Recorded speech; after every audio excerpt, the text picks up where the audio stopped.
Congress party senior నాయకులు, AICC spoke person, మాజీ MP doctor Tulasi Reddy గారు ఉన్నారు. నమస్కారం తులసిరెడ్డి గారు. నమస్తే. తులసిరెడ్డి గారు, ముఖ్యంగా ఏంటంటే ఏపీ ముఖ్యమంత్రి బాబు గారు మాట్లాడుతూ వేల కోట్ల అవినీతి కేసుల్లో నిందితుడిగా ఉన్న వ్యక్తితో నేను రాజకీయం చేయాల్సి వస్తుంది అన్నట్టు కూడా ఆయన మాట్లాడారు. సో ముఖ్యంగా ఏంటంటే గతంలో వారితో నేను రాజకీయం చేశాను, ఇప్పుడు రౌడీ మూకులతో చిల్లర వ్యక్తులతో రాజకీయం చేయాల్సి వస్తుంది అన్నట్టు కూడా బాబు గారు మాట్లాడుతూ ఉన్నారు. ఇప్పుడు గతంలో వాజ్పేయి నాకు స్ఫూర్తి, ఇప్పుడేమో మోదీ గారు నాకు స్ఫూర్తి అన్నట్టు కూడా బాబు గారి వ్యాఖ్యలు ఎలా చూడొచ్చు సార్? ఇవి మారుతున్న సామాజిక పరిణామ క్రమంలో ఇప్పుడు నీలం సంజీవ్ రెడ్డి ఫస్ట్ ముఖ్యమంత్రి వచ్చేసి ఏదో హైకోర్టు ఈ యొక్క బస్సుల జాతీయకరణ విషయంలో ఒక కామెంట్ చేసిందని చెప్పేసి ఆయన ముఖ్యమంత్రి పదవికి రాజీనామా చేశారు. మరి అటువంటి పరిస్థితులు ఉన్నాయా? ఊహించుకోలేం కదా. లాల్ బహదూర్ శాస్త్రి ఎక్కడో రైలు ప్రమాదం జరిగితే జస్ట్ వచ్చేసి ఆయన రాజీనామా చేయడం జరిగింది. అటువంటి పరిస్థితులు ఊహించుకుంటామా? ఆ విధంగా అంటే జగన్మోహన్ రెడ్డి మీద కేసులు ఉండేది వాస్తవమే, చంద్రబాబు నాయుడు మీద కేసులు ఉన్నాయి కదా. అదే విధంగా మన ఇండిగో వ్యవహారంలో మరి లాల్ బహదూర్ శాస్త్రిని పోల్చుకుంటే ఇండిగో వ్యవహారంలో ప్రధానమంత్రి అండ్ రామ్మోహన్ నాయుడు ఎప్పుడు రాజీనామా చేసిండారు మొత్తం ఆ క్రైసిస్ లో. కాబట్టి మనము మారుతున్న పరిణామ క్రమంలో దాన్ని బట్టి మనము పోవాలా. కాబట్టి ఏది ఏమైనా లా అండ్ ఆర్డర్ అనేది చాలా ఇంపార్టెంట్. ప్రభుత్వాలకు ఫండమెంటల్ గా ప్రైమరీ ఇంపార్టెన్స్ ఇవ్వాల్సింది law and order. Law and order ఉంటే మిగతా అభివృద్ధి సంక్షేమ కార్యక్రమాలు, మౌలిక సదుపాయాలు అవి వాటిగా జరుగుతూ ఉంటాయి. కాబట్టి అటు కాంగ్రెస్ అయినా, అటు టీడీపీ అయినా, జగన్ అయినా, కూటమి ప్రభుత్వం అయినా మారుతున్న పరిస్థితులు ఏ పరిస్థితులు అయినప్పటికీ లా అండ్ ఆర్డర్ ను మెయింటైన్ చేయాల్సిన అవసరం ఉంది. ఆ నేపథ్యంలో అది ఏ పార్టీ ఉండొచ్చు, కాంగ్రెస్ పార్టీ ఉండొచ్చు, వామపక్షాలు ఉండొచ్చు, వైకాపా పార్టీ ఉండొచ్చు, రకరకాల వ్యక్తులు ఉంటారు. కాబట్టి మనము లా అండ్ ఆర్డర్ చట్టం ఉంది కదా, రాజ్యాంగం ఉంది, రాజ్యాంగం పద్ధతిలో చట్టాలు ఉన్నాయి. చట్టాల ప్రకారంగా అది ఏముంది వచ్చేసి జగన్మోహన్ రెడ్డి చట్టం ప్రకారంగా చేస్తే జగన్మోహన్ రెడ్డి అయినా, మీరైనా, నేనైనా, ఎవరైనా ఒకటే. కాబట్టి చట్టాన్ని సక్రమంగా వినియోగించాలా ప్రభుత్వాలు. ఆ కోణంలో ఆలోచించాలి తప్పనిచ్చేసి అది రాజశేఖర రెడ్డా, లేకుంటే రోషయ్య గారా, కిరణ్ కుమార్ రెడ్డా, జగన్మోహన్ రెడ్డా అనే కోణం కాదు. చట్టం వచ్చేసి సక్రమంగా ఉపయోగిస్తున్నామా లేదా అనే కోణంలో ఆలోచించాలి. అంటే వాజ్పేయి విగ్రహావిష్కరణ సభలో బాబు గారు మాట్లాడుతూ తన జీవిత కాలం అంతా రాజకీయాలు హుందాగా చేశాను, చిల్లర రాజకీయాలు ఏనాడు చేయలేదు అన్నట్టు కూడా బాబు గారు మాట్లాడారు. ఇప్పుడు జగన్తోనే రాజకీయాలు చేయాల్సి వస్తుంది, అది రాష్ట్రానికి మన కర్మ అన్నట్టు కూడా ఆయన మాట్లాడారు. ఏం చెప్తారు సార్?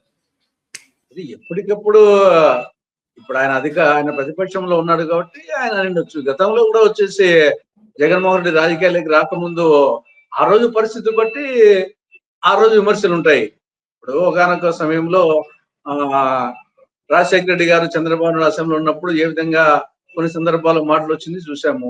అంతకుముందు రోషయ్య గారు, కిరణ్ కుమార్ రెడ్డి గారు. కాబట్టి ఇవన్నీ మనము అందరూ ఒకే విధంగా ఉండరు కదా, ఒక్కొక్కటి ఒక స్టైల్ ఉంటుంది. ఏ స్టైల్ ఎవరిదైనా సరే దాన్ని లా అండ్ ఆర్డర్ మెయింటైన్ చేయాల్సిందే.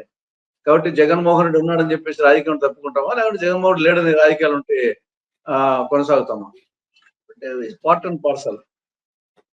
జగన్మోహన్ రెడ్డి కొన్ని ఉండేది ఇటీవల జరిగినట్టు కొంచెం వాస్తవమే. ఆయన బర్త్డే సందర్భంగా ఆ యొక్క రప్ప అనేది ఆ ఫ్లెక్సీలు ప్రదర్శించడము, ఆ యొక్క ఫ్లెక్సీలకు పొట్టెలు నరికి రక్తాభిషేకం చేయడము, తర్వాత కదిరి నియోజకవర్గంలో కొందరు వచ్చేసి ఒక గర్భిణి కడుపు మీద తన్నడము, ఇవన్నీ వచ్చేసి అవాంఛనీయ సంఘటనలు జరిగింది. ఒక పైశాచిక సంఘటన జరిగింది వాస్తవమే. కానీ అట్ ది సేమ్ టైం వచ్చేసి ప్రభుత్వం కూడా ఈ అన్నిటి వెనక మద్యం అనేది ప్రధానమైనటువంటి పాత్ర పోషిస్తుంది.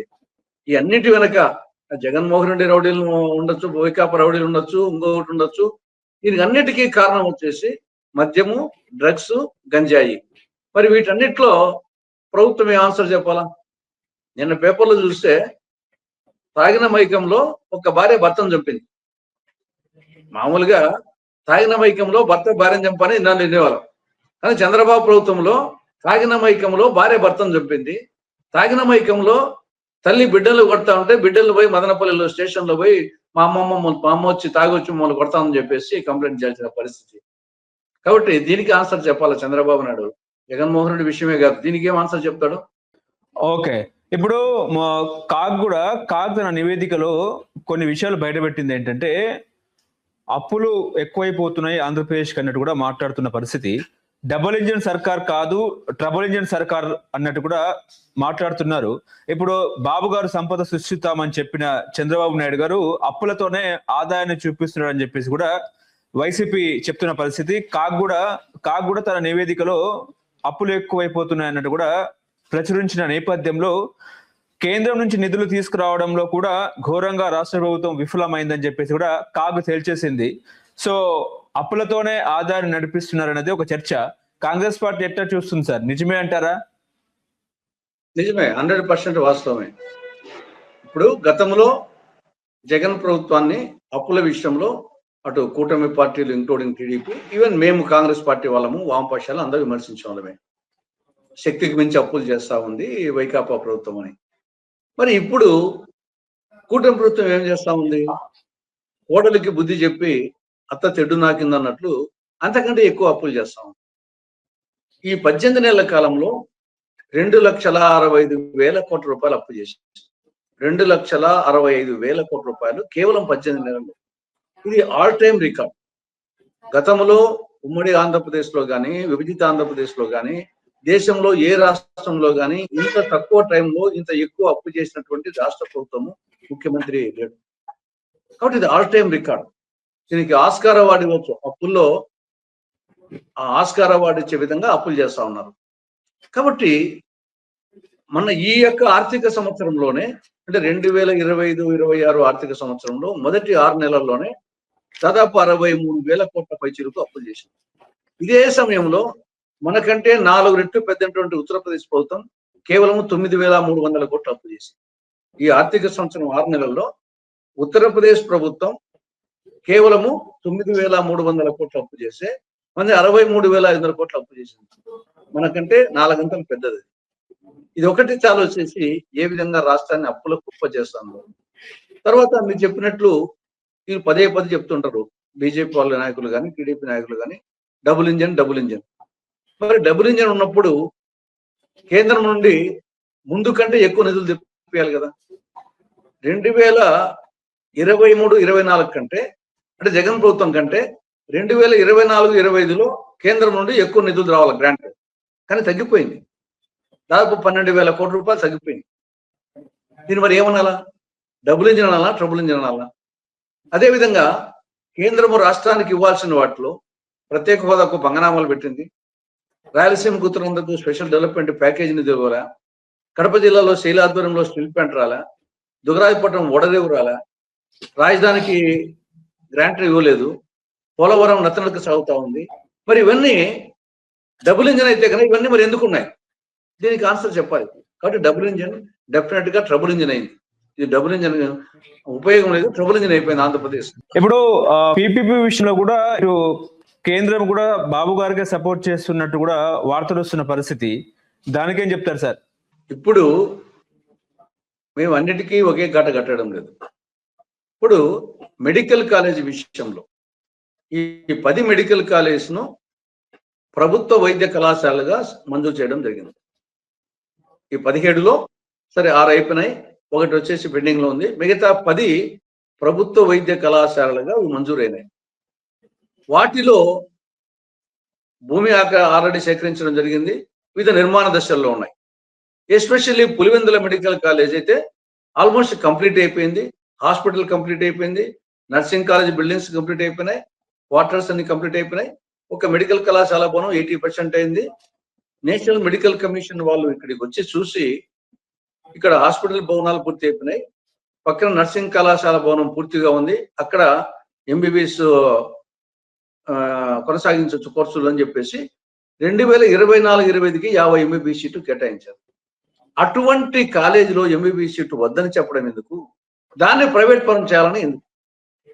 నీకు గవర్నమెంట్ పరంగా ఉన్నప్పుడే అన్ని అయిపోయినని చెప్పేసి నేషనల్ మెడికల్ కమిషనే 2024-25కి 50 ఎంబీబీఎస్ సీట్లు కేటాయించితే మీరు వద్దనడం ఏమిటి?